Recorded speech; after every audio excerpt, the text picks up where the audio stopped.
حنا ضرب عندنا الزنزان راه خرجنا كلشي تزناقي حفياني. ايوا يا البنات، هذا الاوديو ديال الوالده كنا جالسين مع لينا ما بينا. انا دابا كنت حاطه باغا نطيب، باغا نوجد العشاء. صيفطت لي الوالده هذا الاوديو، ما بقيت مطيبه لا عشاء، ما عرفت نجلس، ما عرفت نصوني عليها، ما عرفت شنو غندير. دخت صونيت عليها، بقينا داوين مخلوعه، هبطوها بالبيجامات. قالت واحد الزلزال، كانت متكيه فوق السداري، قالت شابيها وجا، قالت حتى طاحت من السداري.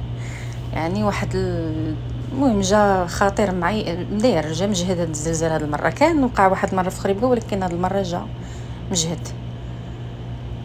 وهما مساكن راه بايتين في الزنقه دابا، وحنا غنباتوا بلا نعاس، لانه غيبات بالي مشغول معاهم. راه هادشي باش الغربه خايبه يا البنات، يعني ماشي حدا الوالدين باش نطمنوا عليهم. هما مساكن بايتين دابا، كل مره انا كنصوني عليه كتقول لي خلي لي الشارج في التليفون، قلت لها كانت شي حاجه غنصوني عليك ولكن واخا هذيك كنصوني عليها اولا كنصيفط ليها اوديو، عقلي بقى مشغول. دابا انا راه جالسه ما شقيت ما طيبت. والله يكون الله يكون في عوانكم، خصوصا الناس في المغرب. راه كلشي الناس اللي هنا واللي عندهم عائلتهم في المغرب كلشي مخلوع.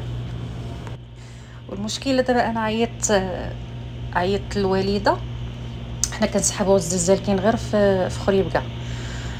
تصدق الزلزال راه صدقنا، كنسولو في جده قالك تما كلشي خارج، قالك في مراكش كاين، في الرباط، في اكادير، تقريبا في المغرب كامل على هذا الحساب وقع الزلزال.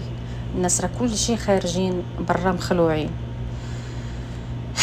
وهذه هي الغربه.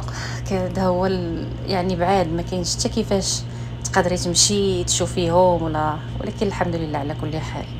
المهم البنات، الله يحفظ لكم عائلاتكم اللي في المغرب، وان شاء الله يحيد عليهم هذا الزلزال، ونتمنى يباتوا اليوم في ديورهم، لان كلشي مخلوع، ما حتى واحد ما قادرش يدخل الدار. كلشي خلاه. انا كنقول ماما، قلت لها غير طلع يجيبوا غير مانط بعدا حيت عندهم شويه البرد في الليل، قلت لها سيري جيبي مانط، قالت لك لا لا لا.